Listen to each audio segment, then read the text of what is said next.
Hey, welcome. Nerd Down on the Creek. Today we're talking ring dips. You dip, I dip, we dip. Ring dips as a movement are they're hard to describe because there's so much stuff that they were in regionals a while back, CrossFit regionals, and a bunch of people had like half a dozen maybe, across all the athletes that went through, had bicep and pec tears. And, there's like, oh my God, these are dangerous. What are we doing? And if you think about it from a statistical standpoint, they're not dangerous. But from a strain on your muscular system, they can be challenging if done incorrectly because there is a lot of room for error in now an unstable platform. And when I say unstable, what makes it unstable is because the rings are free hanging. So I want you to notice something. Not moving, right? Rings not moving. They're not unstable. What's going to be unstable is me when I get in the rings. What I mean by that is, here I am, I'm in the rings, and I jump up, and they start shaking. Those rings are really unstable. My positioning was very unstable. I had bent arms. I was all locked out. I was arching through my back. There was no external rotation in my shoulders. So before we get to the rings, we should probably be pushing on the ground correctly. What do I mean? Well, when we do a push-up, we start in that hollow body. We start in that hollow body position. We have a lock in arms, my wrists underneath my elbows under the shoulder. I'm squeezing my butt, squeezing my belly. And to initiate, I initiate with my shoulders. My elbows track back. I hold that hollow and I press back out. And you'll notice my pressing motion, my pressing movement is supported by the big joint, my shoulder externally rotated. I'm maintaining that weight over the center of my body by tracking those elbows back.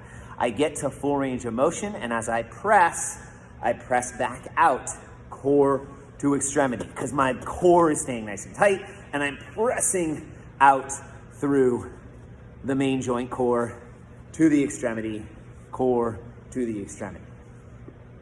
When we go to a ring dip, the same thing is supposed to happen.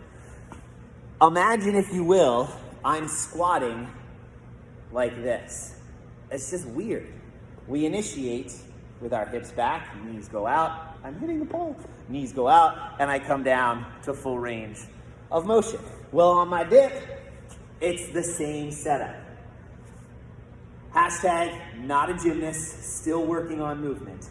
But I come up, I'm in that hollow body position. My shoulders are externally rotated. I initiate by setting those shoulders, lowering myself down, holding that hollow, pressing back out, and I'm able to do my dip through that full range of motion with a lot more stability.